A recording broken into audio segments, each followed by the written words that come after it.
wabarakatuh. Salam Hayati.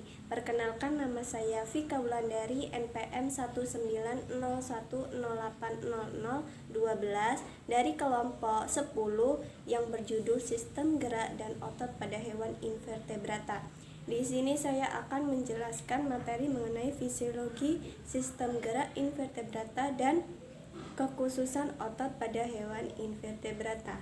Nah, perlu diingat ya teman-teman, sistem gerak merupakan kerjasama antara tulang sebagai alat gerak pasif dan otot sebagai alat gerak aktif yang membentuk suatu sistem. Nah, sistem gerak ini berguna untuk berpindah tempat atau merubah posisi sebagian atau seluruh bagian dari makhluk hidup. Nah, makhluk hidup ini akan bergerak apabila ada rangsangan yang mengenai sebagian atau seluruh bagian tubuhnya.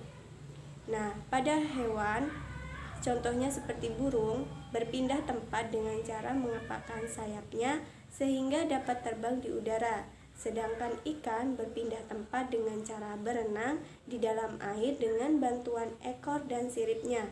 Sedangkan gajah, hewan ini berpindah tempat dengan berjalan kaki menggunakan keempat kakinya. Materi selanjutnya yaitu tentang fisiologi sistem gerak invertebrata. Nah, hewan invertebrata ini memiliki struktur anatomi tubuh yang lebih sederhana untuk bergerak. Sebagian besar hewan ini melakukan sebuah gerakan dengan menggabungkan otot-otot pada tubuhnya seperti kepala, perut, dan ekor untuk berkontraksi. Meskipun tergolong ke dalam kelompok hewan yang sama, yaitu hewan invertebrata atau hewan yang tidak memiliki tulang belakang, namun alat gerak pada tiap film ini pasti berbeda-beda. Berikut yaitu mekanisme gerak pada hewan invertebrata dibagi menjadi 3, yaitu ada gerak amoeboid, ada gerak silia, dan ada juga gerak flagella. Yang pertama yaitu gerak amoeboid. Gerak amoeboid ini merupakan bentuk gerakan amoeba yang dapat dijumpai pada amoeba, Porifera, leukosit, pada vertebrata, dan pada proses umum gerakan sitoplasmik. Gerak amoeboid ini merupakan gerakan disebut dengan gel yang disebabkan oleh perubahan kekentalan dari sitoplasma. Beberapa bagian dari protoplas lebih kental. Keadaan semacam ini disebut dengan sol, dan sebagian lagi lebih cair. Perubahan sol ke gel dan gel ke sol merupakan mekanisme penting pada gerak amoeboid ini. Dalam sitoplasma sudah ditemukan filamen aktin dan miosin. Untuk pergerakan aktin dan miosin diperlukan ATP. Adanya penambahan ATP, kalsium, dan magnesium akan meningkatkan kontraksi ekstoplasma di dalam sel. Bahkan beberapa ahli menyatakan bahwa hal tersebut meningkatkan interaksi antara filamen aktin dan miosin. Mekanisme perubahan ini membantu menjelaskan adanya perubahan sitoplasma dari sol menjadi gel. Yang selanjutnya yaitu ada gerak silia dan flagella. Gerak silia dan flagella ini lebih mudah dipelajari dibandingkan dengan gerak amoeboid, karena struktur silia dan flagella ini sudah lebih jelas. Struktur silia dan flagella hampir sama, yang berbeda hanya ukuran dan jumlahnya. Biasanya flagella ini lebih panjang dan silia lebih pendek, tetapi jumlah silia biasanya lebih banyak dan flagella lebih sedikit. Silia adalah semacam rambut protoplasma yang menonjol dari permukaan sel hewan yang bersilia. Biasanya panjangnya kurang lebih 3-4 mikron. Bagian luar dari silia ditutupi oleh membran sel dan ditumpangi oleh 11 mikrotubular filamen. Hewan yang bersilia disebut juga ciliata, misalnya Paramecium sp. Selain ciliata, ada juga hewan yang mempunyai semacam silia dengan ukurannya panjang, yaitu kelompok hewan flagellata. Paramecium sp bergerak menggunakan silia yang terdapat pada permukaan tubuhnya. Jika silia digerakkan ke depan atau ke belakang, maka akan mendorong hewan ini bergerak ke depan atau belakang secara beraturan. Meskipun pergerakan silia biasanya secara otomatis, tetapi gerakan tersebut bisa juga dipengaruhi oleh beberapa pengaruh dari luar, misalnya cahaya, makanan, arus listrik, oksigen, dan juga karbon dioksida. Materi selanjutnya yaitu tentang kekhususan otot invertebrata. Nah, pada invertebrata, sistem otot tidak serupa dengan hewan vertebrata. Pada hewan rendah seperti protozoa, porifera, dan solentrata tidak memiliki sistem tersebut. Pada sistem invertebrata dibagi menjadi dua, yaitu exoskeleton dan sistem rangka hidrostatik. Invertebrata lain membutuhkan sistem rangka luar untuk menutupi tubuh mereka. Nah, exoskeleton ini dibagi menjadi dua. Yang pertama yaitu ada body case, merupakan exoskeleton yang menutup seluruh permukaan tubuh hewan, terdiri dari sejumlah kepingan yang disatukan pada sendi-sendi tertentu yang fleksibel. Contohnya pada hewan arthropoda, yaitu serangga, udang, laba-laba, dan lain-lain.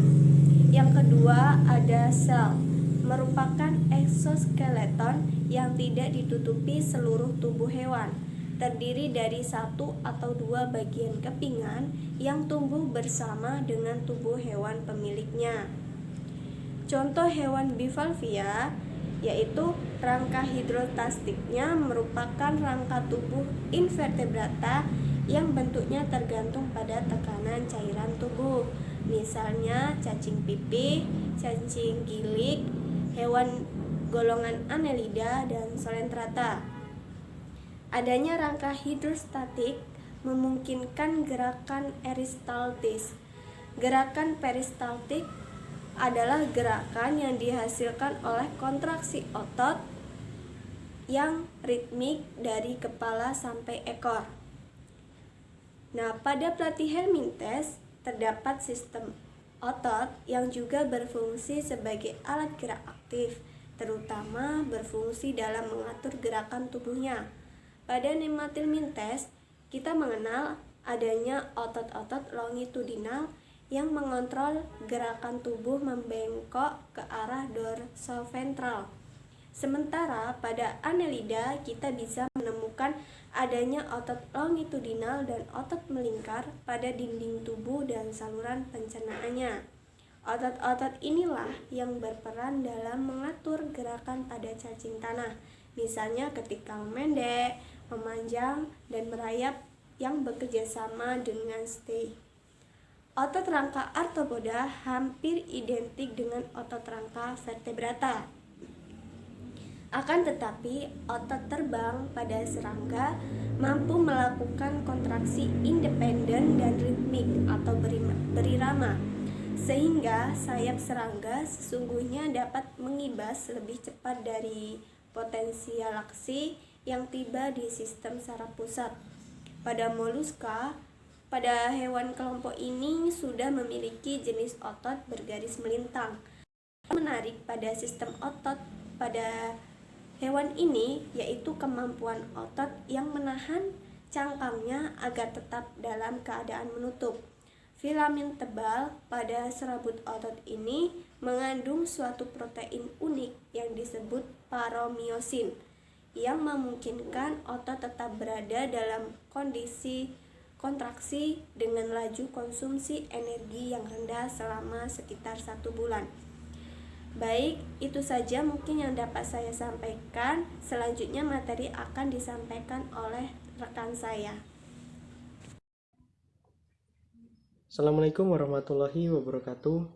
Perkenalkan, saya Marfatillah, NPM 1901081020.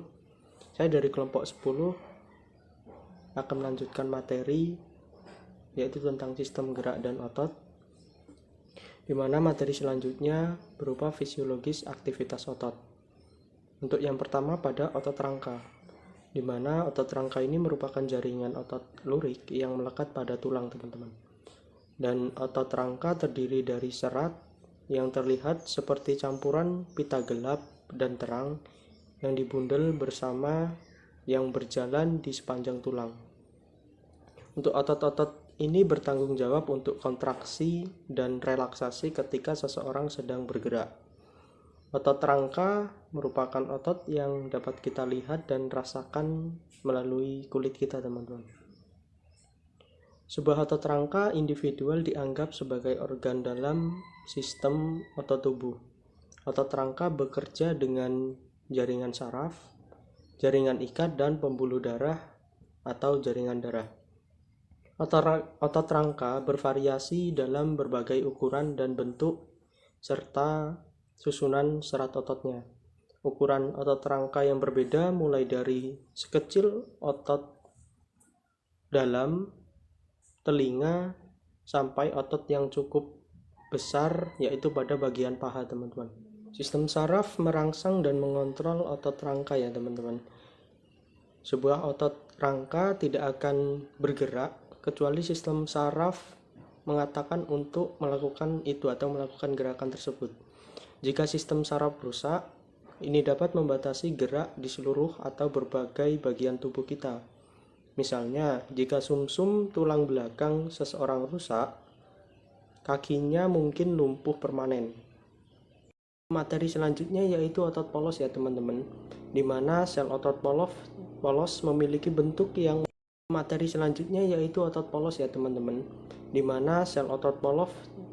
memiliki bentuk yang memanjang dengan kedua ujungnya yang runcing serta nukleus yang terletak pada bagian tengah sel ototnya. Serat miofibril pada otot polos memiliki sifat homogen serta lebih kecil dari serabut otot lurik, di mana otot polos terdapat pada bagian dinding pembuluh darah, kemudian pada dinding saluran pencernaan, pada ovarium, dan paru-paru. Otot polos memiliki sifat lambat reaksinya dalam hal menerima rangsangan, akan tetapi tahan terhadap kelelahan dan dapat bekerja di bawah pengaruh saraf tidak sadar. Nah, ada beberapa ciri-ciri dari otot polos ini, teman-teman, yaitu memiliki bentuk yang runcing pada bagian ujungnya, kemudian mempunyai bentuk gelondong, hanya memiliki satu jumlah inti sel, teman-teman. Letak inti sel berada pada bagian tengah selnya. Sistem kerja dilakukan secara tidak sadar, kemudian reaksi terhadap gerakan adalah lambat, gerakannya tidak cepat lelah, dan untuk selanjutnya posisi terdapat pada bagian sistem organ, teman-teman. Selanjutnya kita akan membahas mengenai otot jantung, teman-teman. Di mana otot jantung ini merupakan otot yang terdapat pada bagian dinding jantung. Struktur otot jantung sendiri menyerupai otot lurik, teman-teman. Akan tetapi nukleusnya terletak pada posisi tengah sel serta memiliki percabangan. Setiap percabangan yang terdapat pada otot jantung terdapat jaringan pengikat yang disebut dengan diskus intercalaris. Otot jantung sendiri bekerja di bawah pengaruh saraf tidak sadar, dan reaksi saraf ini cepat terhadap rangsangan, teman-teman, dan tahan terhadap kelelahan. Ada beberapa ciri-ciri dari otot jantung ini, teman-teman, yaitu memiliki bentuk silinder, memanjang, dan bersabang. Selanjutnya, jumlah inti sel lebih dari satu, teman-teman. Dan reaksi kerjanya terjadi secara tidak sadar. Geraknya tidak cepat lelah, kemudian posisinya atau letaknya terdapat pada jantung, teman-teman. Otot jantung merupakan otot istimewa. Mengapa disebut demikian? Karena otot ini bentuknya seperti otot lurik. Perbedaannya adalah bahwa serabutnya bercabang dan bersambung satu sama lainnya, teman-teman. Berciri merah khas dan tidak dapat dikendalikan kemauan. Kontraksi tidak dipengaruhi oleh saraf. Fungsi saraf di sini hanya untuk mempercepat atau memperlambat kontraksi, karena ini disebut otot tak sadar, teman-teman. Otot jantung ditemukan hanya pada jantung atau core, mempunyai kemampuan khusus yang mengadakan kontraksi otomatis dan gerak tanpa tergantung pada adanya tindak menyebabkan rangsangan saraf. Cara kerja otot jantung ini disebut myogenik yang membedakannya dengan neurogenik. Oke teman-teman, itu tadi penyampaian materi dari saya. Kurang dan lebihnya saya mohon maaf. Materi selanjutnya akan disampaikan oleh teman saya selanjutnya. Terima kasih. Wassalamualaikum warahmatullahi wabarakatuh. Assalamualaikum warahmatullahi wabarakatuh. Perkenalkan, nama saya Ulfa Zelia, NPM 19010-8/2010. Di sini Ulfa akan menjelaskan materi tentang kontraksi pada otot. Oh ya, sebelum Ulfa menjelaskan, jangan lupa pakai masker kalau ingin keluar rumah, oke? Potensial aksi tunggal menyebabkan kontraksi singkat yang kemudian diikuti dengan relaksasi. Nah, respon ini disebut sebagai kontraksi kedutan. Kedutan otot atau kedutan timbul kira-kira setelah dimulainya depolarisasi membran. Nah, dan namanya kontraksi kedutan biasanya kontraksi itu beragam sesuai jenis dan sabut otot yang terangsang. Sabut otot lambat dan sabut otot cepat. Nah, kontraksi otot secara umum ya ada prosesnya, yaitu ada aksi potensial dihantarkan sepanjang saraf dan berakhir pada membran otot. Dan yang kedua, itu pada ujung saraf dilepaskan neurotransmitter asetilkolin. Nah, asetilkolin akan bekerja pada membran sabut otot dan membuka gate natrium. Nah, masuknya ion natrium dalam jumlah banyak memulai terjadinya aksi potensial pada membran otot. Nah, selanjutnya, aksi potensial dihantarkan sepanjang membran otot sebagaimana yang terjadi pada membran saraf. Nah, aksi potensial yang terjadi di membran otot akhirnya sampai ke bagian tengah otot yang menstimulasi retikulum sarkoplasma melepaskan ion kalsium. Nah, ion kalsium tersebut akan berikatan dengan troponin C dan ini mengawali ikatan antara aktin dan miosin. Nah, ikatan antara aktin dan miosin menyebabkan keduanya filamen ini saling menarik ke arah satu sama lain atau di tengah-tengah. Dan inilah yang biasa disebut dengan kontraksi otot. Setelah beberapa waktu kemudian, kalsium dipompa kembali ke retikulum sarkoplasma, lalu terjadi pelepasan ikatan antara aktin dan miosin. Bisa disebut dengan relaksasi. Nah, dasar molekuler kontraksi yaitu proses terjadinya dasar molekuler kontraksi yaitu proses yang mendasarinya yaitu pemendekatan elemen kontraktil di otot. Apa itu elemen kontraktil di otot? Yaitu pergeseran filamen tipis pada filamen tebal. Nah, lebar pita A tetap sedangkan garis Z bergerak saling mendekat ketika otot berkontraksi dan saling menjauh bila otot diregangkan. Dan pergeseran selama kontraksi otot tersebut terjadi bila kepala miosin berikatan erat dengan aktin menekuk di kepala dan leher kemudian terlepas. Dan miosin 2 yaitu dimer yang memiliki 2 kepala tetap, setiap hanya satu yang melekat ke aktin. Banyak kepala miosin mengalami siklus pada saat yang sama atau hampir bersamaan dengan kepala tersebut dan bersiklus berulang-ulang untuk menghasilkan kontraksi otot. Keseluruhan setiap power stroke akan memendekkan sarkomer sekitar 10 mm. Setiap filamen tebal mengandung 500 kepala miosin dan setiap kepala bersiklus sekitar 5 kali per detik selama berlangsungnya kontraksi otot. Nah, tahap-tahap kontraksi otot yaitu yang pertama yaitu pelepasan muatan oleh neuron motorik. Yang kedua, pelepasan transmitter asetilkolin. Selanjutnya itu pengikatan asetilkolin ke asetilkolin nikotin. Yaitu. Dan selanjutnya peningkatan konduktansi Na+ dan K+ ke membran di membran. Selanjutnya pembentukan potensi N-plate.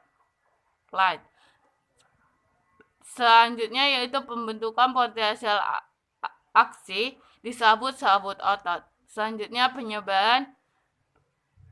penyebaran depolarisasi ke dalam sepanjang tubulus T. Pelepasan Ca2+ dari sistem terminalis retikulum sarkoplasma serta divisi. Pembentukan potensi N-plate. Selanjutnya yaitu pembentukan potensial aksi di sabut-sabut otot. Selanjutnya penyebaran depolarisasi ke dalam sepanjang tubulus T. Pelepasan Ca2+ dari sistem terminalis retikulum sarkoplasma serta difusi Ca2+ dari sistem terminalis retikulum sarkoplasma. Pengikatan Ca2 ke troponin C sehingga membuka tempat pengikatan miosin molekul aktin. Selanjutnya yaitu pembentukan ikatan silang antara aktin dan miosin pada pergeseran filamen tipis pada filamen tebal sehingga menghasilkan gerakan. Nah, tahap relaksasi otot yaitu ada 3, yaitu 1. Ca2+ dipompa kembali ke dalam retikulum sarkoplasma. Yang kedua yaitu pelepasan Ca2+ dari troponin. Yang ketiga dan terakhir ada penghentian interaksi antara aktin dan miosin. Terima kasih, itu saja yang bisa Ulfa sampaikan. Kurang lebihnya mohon maaf kalau ada kata-kata yang tidak. Ya, mohon maaf. Wassalamualaikum warahmatullahi wabarakatuh.